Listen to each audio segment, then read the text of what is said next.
মাথায় সমস্যার কারণে বাড়ি থেকে বের হয়েছিলেন সাদিকুল। একেবারে নিরুদ্দেশ যাত্রায় নিজেও হয়তো জানতেন না কোথায় যাচ্ছেন, কার কাছেই বা যাচ্ছেন। এভাবেই কেটে গেছে ঘরহীন 17 বছর।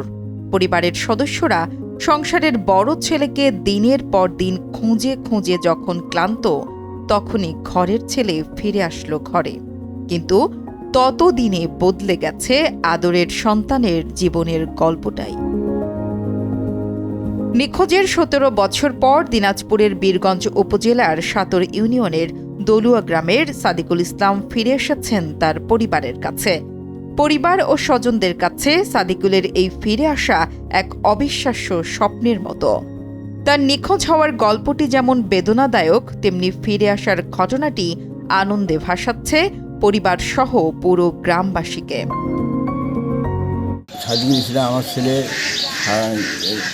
2001 সালে মাথায় সর হওয়ার পরে 2007 সালে উনি বাড়ি থেকে নিখোঁজ হয়ে গেছে। যাওয়ার পরে নিখোঁজ হওয়ার পর উনি যে গিয়েছে, উনি নিজেও করে দিতে পারে না যে আমি কেমন করে গেলাম ভারতে। যাওয়ার পরে ওইখানে আমাদের নিয়ে গেলো হাসপাতালে নিয়ে ওইখানে যাওয়া ভর্তি করে জিজ্ঞাসাবাদ হলো। হওয়ার পরে আমি কিছু সুস্থ হইলাম, আমার জ্ঞান ফেলে গেল। তো আমি আমার বাবার এখানে ঠিকানা দিলাম, দেওয়ার পরে আমাকে খুঁজে বা কিছু করে ওরা খোঁজ পায় আমাদের নাম ঠিকানা নিয়ে পরে মানে চেষ্টা করা দেওয়ার পরে আমার ছেলে বাসায় আসলো। বাসায় আসার পরে আমরা দেখে খুব আনন্দ হয়ে গেছি। ছেলেকে দেখে আমি খুব আনন্দ হয়ে গেছি এবং খুব ভালো লাগেছে। মোটামুটি বাড়িতে এসছে 7 বছর, বিভিন্ন জায়গায় চিকিৎসাধীন অবস্থায় আমরা করছি, কোনো জায়গায় ভালো হয়নি। এর মধ্যে থেকে দেখা গেল 2-4 দিন বাড়ি থাকে না, আবার চলে আসে। আজকে প্রায় 17 বছর পরে আমার একটা খোঁজ আসলো বীরগঞ্জের প্রিন্সিপালের কাছে।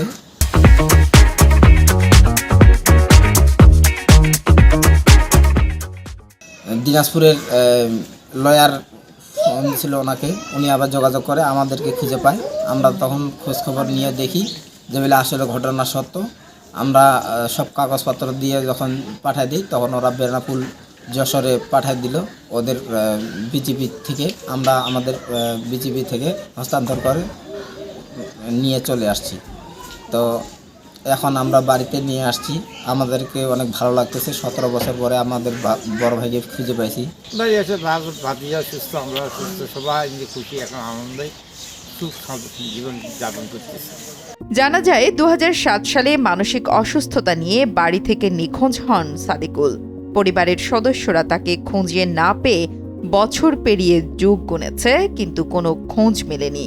অবশেষে চলতি বছরের শুরুর দিকে বীরগঞ্জ থানা থেকে পরিবারের সদস্যরা জানতে পারেন যে সাদিকুল কলকাতার একটি মানসিক হাসপাতালে ভর্তি আছেন। এরপর 2 দেশের সরকারি বেসরকারি প্রচেষ্টায় 24 ডিসেম্বর বেনাপোল স্থলবন্দর দিয়ে দেশে ফিরিয়ে আনা হয় সাদিকুলকে। আমার অনেক কষ্ট হয়েছে, বা অনেকদিন পরে বাড়ি আসলাম। বাড়ি এসে বাবা মাকে অনেক খুশি হয়েছি। এখন ভালো আছি, দেখি পরবর্তী ভাইরা কী ব্যবস্থা করা যায় সেটা করে থাকবো। সাদিকুলের বাবা মোহাম্মদ আকবর আলী একজন কৃষক, মা সিদ্দিকা বেগম একজন গৃহিণী। 4 ভাই 1 বোনের মধ্যে সাদিকুল সবার বড়।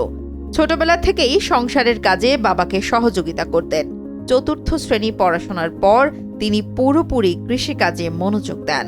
2000 সালে বিয়ে করে সুখের সংসার করেছিলেন সাদিকুল। কিন্তু 2001 সালে হঠাৎ মানসিক অসুস্থতা দেখা দিলে স্বামীকে ফেলে স্ত্রী তার 2 বছরের সন্তান নিয়ে বাবার বাড়ি চলে যান। নুসরাত জাহান কলি, কালের কণ্ঠ।